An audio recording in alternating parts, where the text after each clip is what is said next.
अध्यक्ष जी, आज बागपत का दौरा है, क्या कह रहे हैं? बागपत में करीब 65 गांव हम लोगों के हैं जो भृगुवंशी बाहुल हैं और यहाँ निश्चित रूप से राष्ट्रीय कार्यकारिणी के समस्त पदाधिकारियों के लिए एक एक जनपद दिया गया है। तो हम पश्चिम उत्तर प्रदेश के दौरे पर हैं, जिसमें बागपत में गांव-गांव जहां हमारा बाहुल वोटर जो जिसकी कोई सुनवाई नहीं हो पा रही है पार्टी में, और उसकी समस्या सुनने के लिए, उनके बीच में उनकी व्यथा सुनने के लिए हम आए हैं।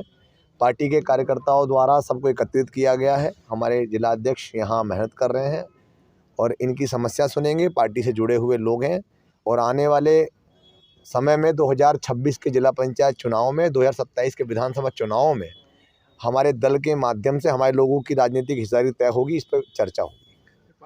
अध्यक्ष जी, एक आज सामने बात आई है कि जो पूर्व प्रधानमंत्री मनमोहन सिंह हैं, उनके अंतिम संस्कार को लेकर बीजेपी और कांग्रेस आमने सामने हो गई है। उनकी व्यवस्थाओं पर सवाल उठाए हैं बीजेपी, क्या कहना है आपका? देखिए, बीजेपी की जो कार्यशैली है इस समय, वो ठीक उसी तरह से है। जब आप भाजपा से कोई सवाल करते हैं तो भविष्य की बात नहीं करती है, वो अतीत की बात करती है। तो आपने देखा होगा, जब मृत्युशैया पर कोई बुजुर्ग व्यक्ति होते हैं तो बताते हैं कि मेरे ज़माने में मेरा शरीर इतना अच्छा था, मैं इतना तगड़ा था और मैंने इतनी कुश्तियाँ जीती थी। तो भविष्य उनके पास नहीं होता, क्योंकि समय कम बचा होता है उन बुजुर्ग के पास, वो साल 2 साल के मेहमान होते हैं। इसी तरह वो अतीत की बातें ज़्यादा करेंगे और जब बच्चा पैदा होता है तो हमेशा माँ बाप उसके भविष्य की बात करते हैं कि तुम्हें बड़ा होकर ये बनना है, अच्छे नंबर लाने हैं। ठीक इसी तर्ज पर बीजेपी का अंतिम समय चल रहा है। वो कहीं मंदिरों में मस्जिदों में मंदिर ढूंढ रही है।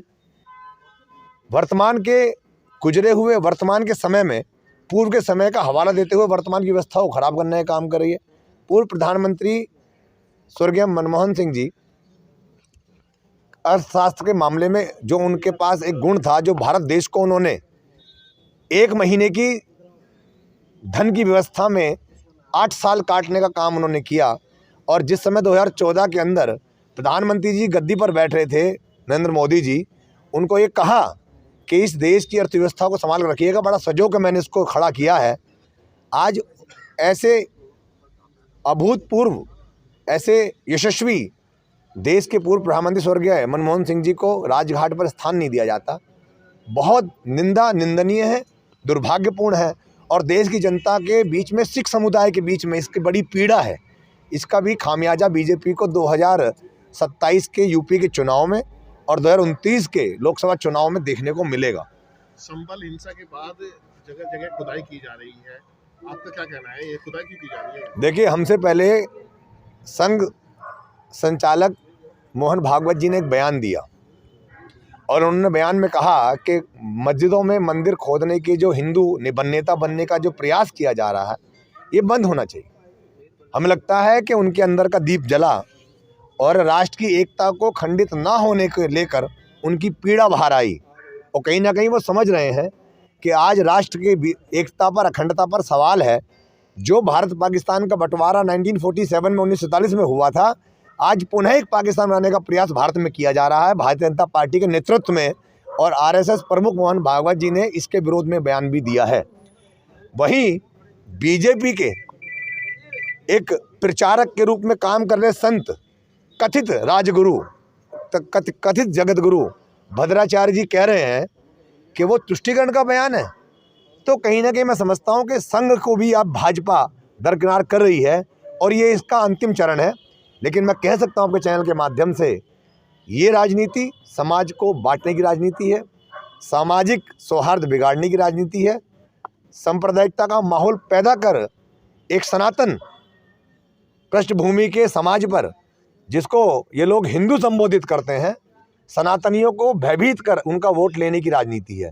ना सनातनी कभी भयभीत हुए हैं, ना सनातनियों के अंदर कभी भय था। सनातनों ने सबको सम्मान दिया है, सबके रहने जीने की व्यवस्था की है और सनातनियों को मुसलमानों से कोई भय नहीं है। और आने वाले चुनाव में हिंदू मुस्लिम चुनाव हम बिल्कुल नहीं होने देंगे। पश्चिम से पूर्वांचल तक राष्ट्रवादी नवनिर्माण दल अपने कार्यकर्ताओं में, अपने पदाधिकारियों के साथ में बीजेपी से सत्ता को छीनेगी और अपने लोगों की राजनीतिक भागीदारी हासिल करने का काम करेगी।